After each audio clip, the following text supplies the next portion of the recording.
నమస్కారం. న్యూస్ 9 టీవీకి స్వాగతం. ఎడారి దేశంలో ఎగిసిన తెలంగాణ సత్తా, దుబాయ్ గడ్డపై దద్దరిల్లిన ఒగ్గు డోలు మోత, తలపై బోనం, వీరంగమేసిన పోతురాజుల పూనకం. ఇదంతా చూస్తుంటే మనం ఉన్నది గల్ఫ్ లోనా లేక మన గల్లీలోనా అన్న సందేహం రాకమానదు. అవును, ఖండాలు మారినా సరిహద్దులు దాటినా తెలంగాణ సంస్కృతి సత్తా ఏ మాత్రం తగ్గలేదని నిరూపించింది దుబాయ్ బోనాల జాతర. యుఏకి వేదికగా ETCA Emirates Telangana culture and welfare association ఆధ్వర్యంలో శ్రీ మహంకాళి అమ్మవారి బోనాల మహోత్సవం అంబరాన్నంటింది. కన్నుల పండగగా జరిగిన ఈ మహాజాతర సెన్సేషనల్ హైలైట్స్ ఇప్పుడు చూద్దాం. రాసాల్ ఖైమాలోని మైత్రి ఫార్మ్స్ ఒక్కసారిగా అచ్చమైన తెలంగాణ పల్లెను తలపించింది.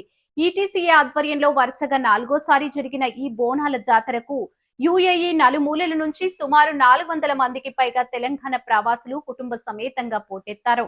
పట్టు చీరలు కట్టిన పడుచులు తలపై బోనమెత్తి కదులుతుంటే, డప్పుల దరువులకు పోతురాజుల శివాలెత్తుతుంటే విదేశీ నేలపై తెలంగాణ సంస్కృతి ఉగ్రరూపం దాల్చింది. గౌరమ్మ పూజ, కుంకుమార్చన, మహాఆరతి, దీపోత్సవం భక్తులను ఆధ్యాత్మిక పారవశ్యంతో ముంచెత్తాయి. ఈ మహాజాతరకు ముఖ్య అతిథిగా విచ్చేసిన మైత్రి గ్రూప్ వ్యవస్థాపకులు కొత్త జైపాల్ రెడ్డి విదేశాల్లోనూ మన మూలాలను బతికిస్తున్న ఈటీసీఏ సభ్యులపై ప్రశంసల వర్షం కురిపించారు. విదేశాల్లో పుట్టి పెరిగే మన భావితరాలకు మన పండుగల సత్తా, గొప్పతనం చాటడమే మా ప్రధాన లక్ష్యమని ఈటీసీఏ వ్యవస్థాపక అధ్యక్షుడు కిరణ్ కుమార్ పీచరా, అధ్యక్షుడు జగదీశ్వర్ రావు సగర్వంగా ప్రకటించారు. కిరణ్, జగదీష్, శ్రీనివాస్, రాణికుట్ల, శేఖర్ గౌడ్ వంటి కార్యవర్గ సభ్యులతో కృషితో ఈ వేడుక విజయవంతమైంది.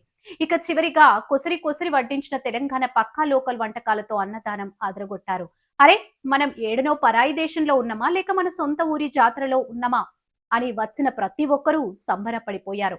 చూసారుగా, ఉద్యోగాల కోసం సముద్రాలు దాటి వెళ్లిన మన పండుగలు, మన సాంప్రదాయాలను నెత్తిన పెట్టుకుని ఊరేగుతున్నారు మన తెలంగాణ బిడ్డలు. విదేశీ గడ్డపై మన సంస్కృతిని రారాజులా నిలబెడుతున్న ఈటీసీఏ అండ్ టీం కృషి నిజంగా హైట్స్ ఆఫ్.